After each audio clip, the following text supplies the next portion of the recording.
भाई आज ज्योति सिंह पूरी तरह से भारी पड़ती नजर आ रही हैं पवन सिंह पर। आए दिन पवन सिंह को लेकर नई नई बातें करती नजर आ रही हैं ज्योति सिंह। लेकिन आज भोजपुरी के पावर स्टार यानी कि पवन सिंह की पत्नी ज्योति सिंह पवन सिंह को लेकर काफी बड़ी बात कर दिया है। आइए आपसे को बिना देरी किए बता देते हैं कि आखिर ज्योति सिंह पवन सिंह को लेकर क्या बात बताती नजर आ रही है।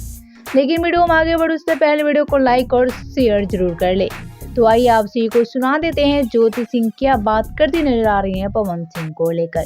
ज्योति सिंह ने कहा, पति और परमेश्वर में वही फर्क होता है जो उम्मीद और भरोसे में होता है। हमारे उम्मीदों पर अक्सर पानी फिर जाता है पर भगवान पर किया हुआ भरोसा कभी नहीं टूटता।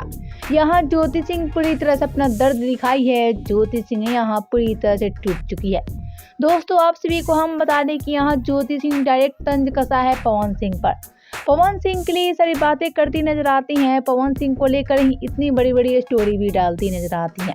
लेकिन एक बात आप सभी को हम बता दें कि ज्योति सिंह आज पूरी तरह से बिखर चुकी है। हमेशा जहां आप सभी इंस्टाग्राम पे ज्योति सिंह का रील देखते होंगे जहां काफी स्माइल करती नजर आती हैं, लेकिन आप सभी को हम बता दें कि रियल लाइफ में पूरी तरह से बिखर चुकी हैं ज्योति सिंह।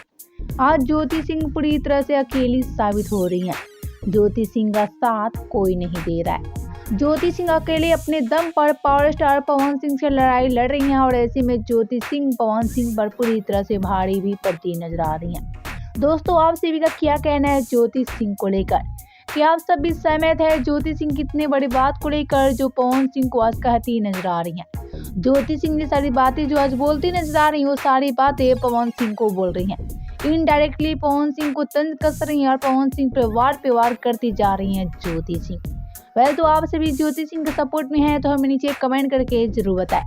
आप सभी का क्या कहना है पवन सिंह और ज्योति सिंह की विवाद को लेकर, ये भी हमें नीचे कमेंट करके बताना बिल्कुल भी ना भूले। ऐसे ही भोजपुरी की खबर के लिए हमारे चैनल क्यूक भोजपुरी को सब्सक्राइब सबसे पहले कर ले।